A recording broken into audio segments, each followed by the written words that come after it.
Welcome to Ruins and Haunting Heritage. My name is Dr. April Bisa. I'm an associate professor of anthropology at Vassar College, and this is my archaeology seminar for the fall 2020 semester.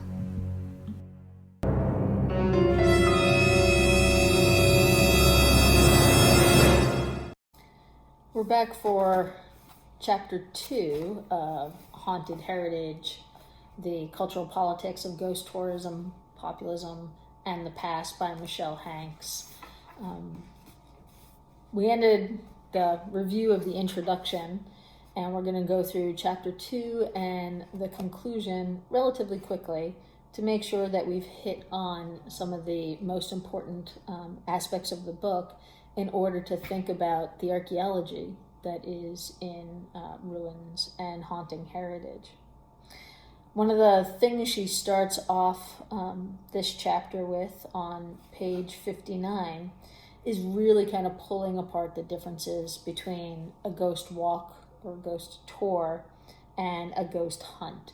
And that in a hunt, it's seen as a transformative thing, that the person going on the hunt is seeking to transform themselves from a non-believer to a believer. They're looking for this evidence. They think that belief is achievable.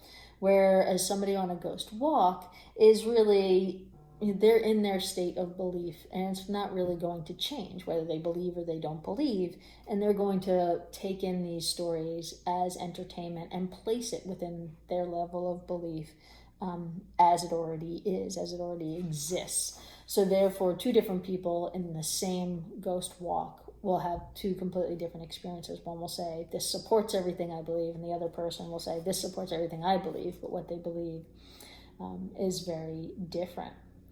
So for ghost hunters, their understanding of evidence, experience, and belief vary in important ways from paranormal investigators who view the entire enterprise of commercial ghost hunting with sustained suspicion. So it isn't necessarily that paranormal investigators who make their lives out of investigating respect the commercial ghost hunt.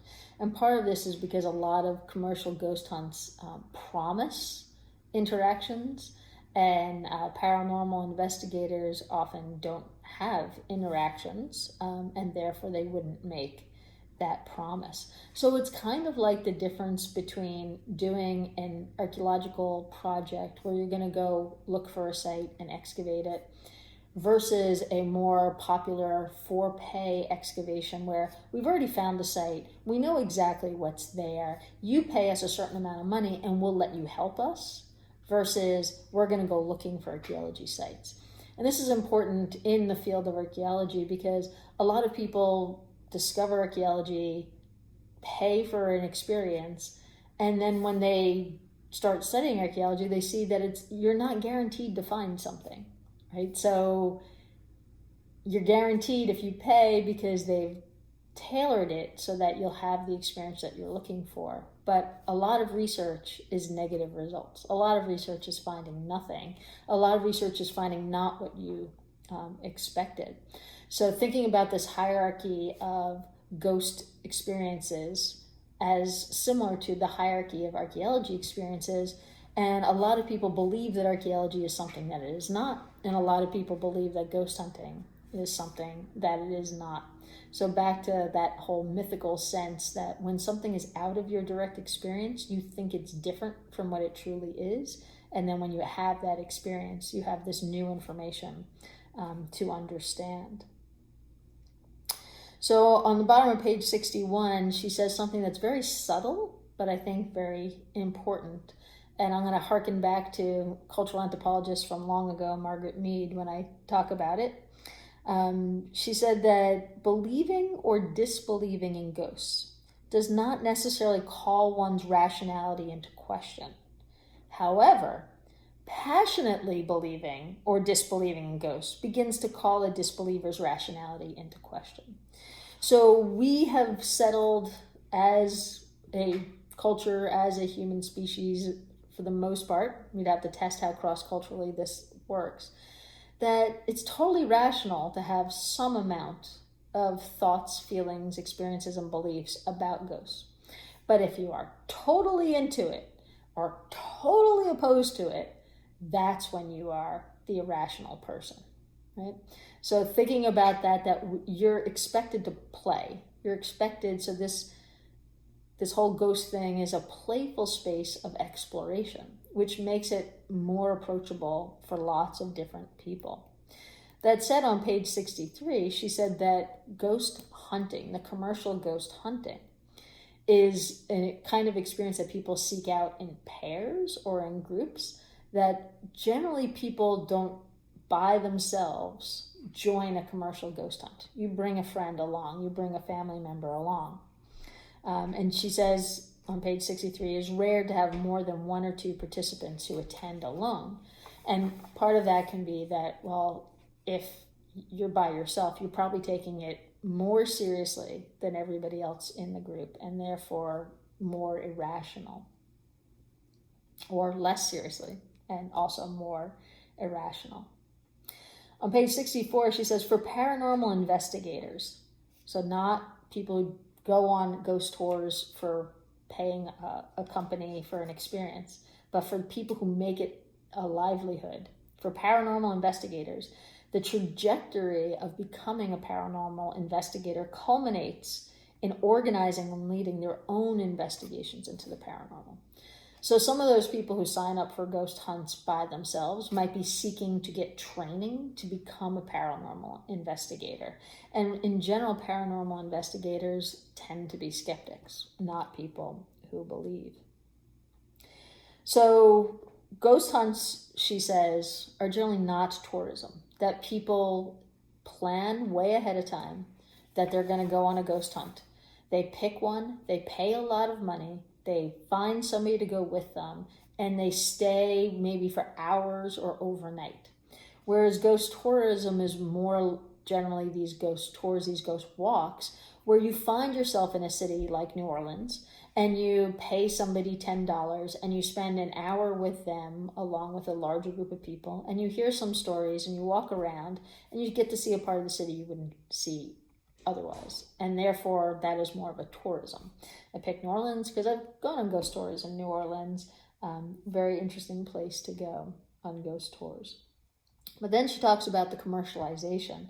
On page 66, she points out that lots of places claim to be the most haunted. And this is a very similar thing in archaeology. Lots of places claim to be the oldest, the first, right? So being able to see when something is commercialization versus when it is historical fact, we're now sliding back into that, let's be careful about pseudo-history commentary. So she says that there are two different kinds of ghost tours or ghost walks from her experience. One is that there's the one with the theatrical guide who might dress up, who might play into the stories. And then there's the ones that try to be more serious, that, you know, maybe the person's got their ID badge, but then a button-down shirt, and they're trying to tell you the history.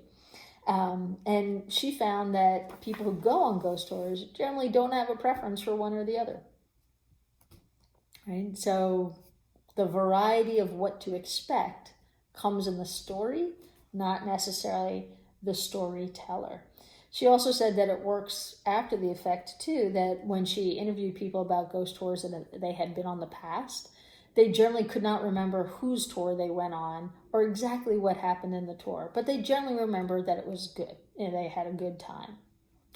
So there are these differences. Again, another taxonomy that we have to think about when we're talking about ghosts and ghostly experiences. Are we talking about everybody likes to hear a ghost story even if they don't believe in ghosts? Or are we talking about trying to test if a place is haunted? Or are we talking about trying to make a career about seeing what the evidence is about people who don't necessarily die, who transcend death? So these walks are more entertainment, and these walks are not confrontational, and people never really confront what they believe a ghost is, back to our taxonomy, whether they are things that you can interact with, whether they are things that do repetition. But my experience going on ghost tours, it's almost always that something happens and then happens over and happens over. So it's more the mental imprint ghost that is something that happens on the anniversary or something. And I think people like that on ghost tours because they like the predictability that, oh, well, if I was here on the right day, I would see it as well. Instead of the interactive ghosts, which, are you going to interact with a ghost when you're on the street of New Orleans with 20 strangers? Very unlikely, but it seems more personalized when you have the ghosts that do the same thing on a repetitive cycle. So on page 71, she talks about the standard disclaimer that people leading ghost tours give. Here it says, every ghost story I tell is perfectly true, but some ghost stories are more true than others. Right? So getting to this idea of belief also gets to this idea of truth. Whenever I tell ghost stories, whenever I do my ghost tours, I say, I'm not making anything up. I'm not lying. I took other people's stories and I put them together and I present them to you, right? I alter them a little bit to cut them down for time and to take away the variation that might make it confusing, but I don't lie about anything. But I have no idea the mode of how that person who conveyed the story in the way that I got it, whether they were telling the truth or whether they were lying. So in this chapter is a recipe for how to ghost tour and how to ghost hunt, 2 different recipes. And this is very important for in the course, we have assignments for creating your own ghost tour, right? So you should know what this recipe is to create your own ghost tour, especially that at each stop, 5 to 10 minute story, tops. Whole entire tour, 1 hour. This is a recipe that works very well regardless of where you are and who's on your tour. So page 74 has some really specific things, but throughout the chapter on how to make a ghost tour. Whereas ghost hunts slightly differently after those pages, she explains. And one of the things that she talks about on page 76 and on 78 that we discussed in class after I assigned to watch an episode of the TV show Ghost Adventures is this idea of calling out ghosts. So people who are ghost hunting usually do a general walkthrough, sometimes with a medium who tells you what they're sensing, that sets up what your expectation is for your experience. But then there's usually some sort of direct calling out to try to get that guarantee of having an experience. If you've only paid for a 1-night ghost hunt, you want something to happen. So in class, students were saying that they don't like when Zach Bagans on Ghost Adventures is very aggressive and disrespectful to ghosts. And I find it interesting that the concept of being disrespectful to ghosts is predicated on that ghosts exist, right? Whether it be in the supernatural paranormal sense or whether it be in the sense of knowledge about people of the past, that you should still be not speak ill of the dead. But she says on page 76 and on page 78 that this is a part of it. This is a part of ghost hunting, is this calling out culture. She also talks on page 77 about the use of things to create direct evidence, like EMF detectors. Page 78, she talks about cameras and photography and orbs and so forth. So Michele Hanks, speaking on the bottom, page 78, I have observed instances where participants and hosts interpreted knocks and bursts of wind as positive indications that the spirit was present. So seeking out this evidence is the point of the ghost hunt, not the ghost tour. On the top of page 79, she gives us some dialogue to talk about this in a specific way. She says, for example, in the following excerpt from an investigation held at a museum in York, the host engaged in fairly typical acts of calling out. Host, is there anyone there? Pause. Host: come on, we're here to talk to you. Please make yourself known to us. Pause. Participant 1: did you feel that? Participant 2: I felt it on my left hand. Participant 1: I felt it as well. The host: if that was you, Spirit, can you please do that again? And one of the things she talks about after this, Michele Hanks talks about, is that nobody really established what it was they felt, yet they agreed that they had both felt it, and the host asked for it to happen again. So the desire for evidence overlaid with the vagueness of what that evidence is and how it can be recorded is something that is part of ghost hunting and part of the guarantee that some of these commercial experiences give to you. Something will happen. You will feel something, right? But we don't know what that is, and we don't know if it was caused by a ghost. On page 80, she again returns to the concept of place. Place figures very differently in ghost walks and commercial ghost hunts. Ghost walks are entirely outdoor events, and usually in a city center where the city center is very atmospheric. It helps place you in the time of the ghost that you're going to be talking about. Whereas commercial ghost hunts are almost exclusively inside, brings people inside the buildings, and it generally begins in the early evening, right? This course takes place in person in the early evening for that reason, right? This is when you're supposed to start to be able to feel ghosts. You're not supposed to be able to feel ghosts at noon. Wrong time, don't do it. So thinking of this different setting. So one of the things from ghost hunting with students that I have experienced is that if you're in a place that you are familiar with during the day, you can't get into the mode of ghost hunting, even at night, even if all the lights out. You're too comfortable. You need to have a level of discomfort. So Vassar College was founded and began in what we call main building. And I was ghost hunting with Vassar students in the basement of main building, which is a very cramped space with dirt floor, brick walls, lots of little alcoves, lots of strange things down there from the history of the school. And we were using our EMF detectors and we were doing the calling out. And suddenly we heard music, right? The ghost story that began Michele Hanks' book starts with music, and then there's a ghost that appears. And the students discounted it quickly because they're like, oh, there's always music in main building, right? If they had never been in main building before, maybe they would have paid attention to that music.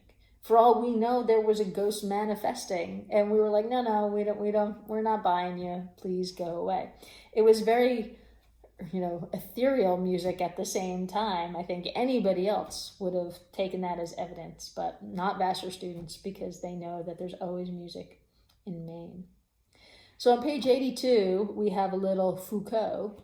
And if you do anthropology or sociology theory, you'll read Foucault all the time. So here, Michele Hanks uses the concept of heterotopia. And a heterotopia is a world within a world that is similar to the world, but it kind of contradicts and upsets what's in the actual world. So if you saw the horror movie that came out a couple of years ago by the same people who made Get Out, it was called Us, that was a heterotopia. So here she says that ghost hunters are part of this heterotopia because they stay awake when others normally sleep. They spend those hours of the night typically confined to the private sphere in profoundly public spaces, right? It's not their own house. They exert ideological control over venues typically under the purview of a museum or private authority, so not their house, somebody else's house. And they disrupt the established hierarchy of who should be having these experiences, who should know about the past. So she uses this, still on page 82, to say that ghosts are truly liminal beings. Turner wrote that liminal entities are neither here nor there. They exist betwixt and between the positions assigned and arrayed by law, custom, convention, and ceremony. So Michele Hanks doesn't say what I'm about to say. I'm about to say it. But maybe when people are ghost hunting, they're actually playing the role of a ghost, that they themselves are seeking to have a ghostly experience, not by talking to a ghost, but by knowing what it's like to be a ghost, knowing what it's like to be in a basement of a building like Main Building when everybody else is supposed to be asleep, although college students don't go to sleep until like 4 o'clock in the morning, and to be in places that you're not supposed to be, and to feel that existence where you don't care about bills, you don't care about homework or any of that. And the best thing is to feel, to hear, to have your senses, to have this sense of being alive by playing what it would be like and where you would be if you were dead. So feel free to disagree with what I just said 100%. It's just something that comes to me from looking at all of this. So then she goes on to the whole concept of questioning whether people believe in ghosts or not. I'm going to skip over that. I encourage you to read it if you have the book. But she says in her conclusion that a quest for belief, a desire to believe, distinguishes the two forms of ghost hunts and ghost walks. In ghost walks, belief is incidental. Tourists purchase these tours hoping for entertainment and perhaps a historical education. But the paranormal or ghostly that you seek out for a ghost hunt engenders a different type of belief and a different type of reasoning for different people. For many, viewing, seeing, participating in a ghost hunt is a way to help you believe when you want to believe, but for some reason, you're not yet there. So in the conclusion, which begins on page 169, she talks more explicitly about heritage. And this course is called Ruins and Haunted Heritage. This book is Haunted Heritage, right? So again, heritage is kind of this communal sense of the past. She says, heritage is messy, fraught with historical inaccuracies, overlapping narratives of the past, and contested forms of expertise. And that is what haunted heritage includes. And I think that's a good thing. I don't think we need one history, one experience of what the past was in our places, because if we do, then it excludes all the other people who are not like us. So again, returning to the idea of taxonomy, she says that heritage officials embrace an idea of ghosts as historical figures who could fit into existing stories of the past. So this is not one of the types of ghosts that is included in Roger Clark's taxonomy. She says that different understandings of ghosts correspond to different ways of knowing and believing. So where did Roger Clark get his taxonomy? Where did you get your taxonomy when we were working on that last week? And what other taxonomies can we create if we have other worldviews or other ontologies, other ways of knowing that come with other experiences? She says that after modernity, ghosts might be a form of populism, the somewhat traumatic expression of material and cultural experiences of dispossession and disenfranchisement in the neoliberal epoch. That people today feel undervalued and invisible in the world around them is part of why people search out ghosts who defy being invisible. Ironically, by being invisible, right?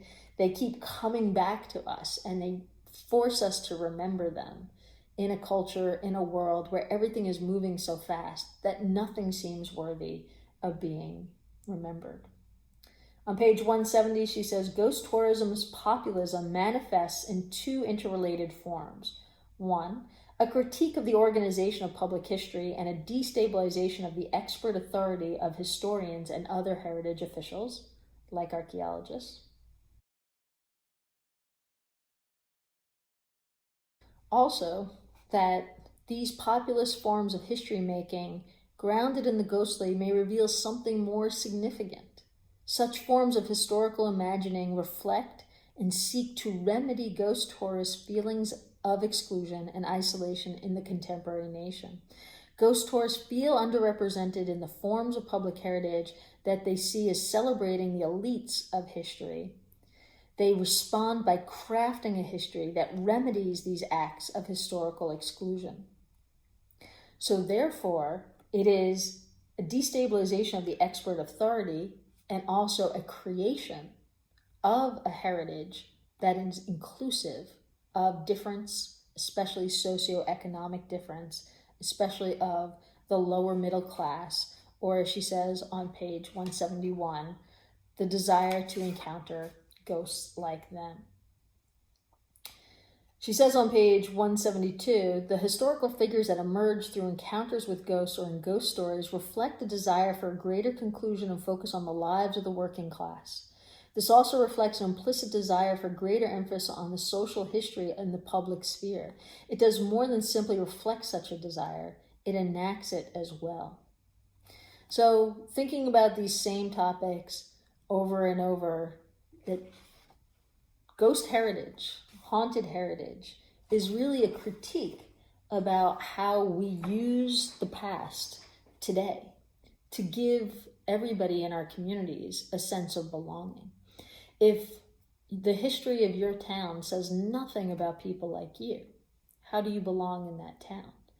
But if there's ghost stories that are inclusive of people like you, you therefore can create this other version of heritage, this version of heritage that is more inclusive of all of these different identities. And I think that's one of the most powerful ways that archaeologists and heritage professionals need to listen to ghost stories that are local, to hear what the people around them in their communities are missing from the official records, from the official what's going on in your town and who was important in your town. And that can exist completely adjacent to the question of whether or not you believe in ghosts and whether the ghosts are real or not. Whether they're paranormal, whether they're metaphorical, it doesn't matter. The fact that people are talking about people from the past in the present and actively seeking them out is something that we as heritage professionals need to pay attention to, and we need to see it as a critique of ourselves and the way that we construct heritage. So hopefully you've gotten this book, you've read it, and maybe even read more than I assigned, because I think this is a A+ book for helping to think through these things that we often talk about as things that we can never answer the question. But Michele Hanks did great work, and therefore we have answers, and therefore we're doing this dialectic where we're now raising new questions and we're moving to further our understanding instead of just sticking with, do you believe in ghosts? I think that question is as boring as who owns the past. Nobody owns the past. Ghosts exist in various ways that so many people have ghosts as part of their lives, whether they're paranormal, whether they're metaphorical, whether they're historical, whether they're just literary.